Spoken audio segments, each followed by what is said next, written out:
Bigla ang galangan na naman kasi hindi kami mapakali sa loob ng bahay.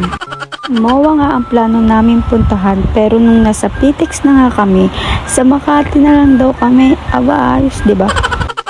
Dahil nga gabi na kami nakarating sa Makati, naghanap agad kami ng restaurant kasi nga mga gutom na.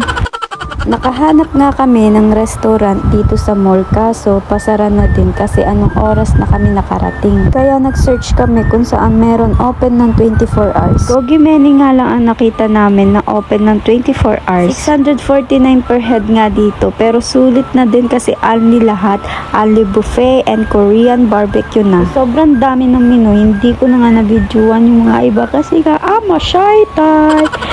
Kaya kayo na lang ang bahalang alamin at puntahan nyo na din.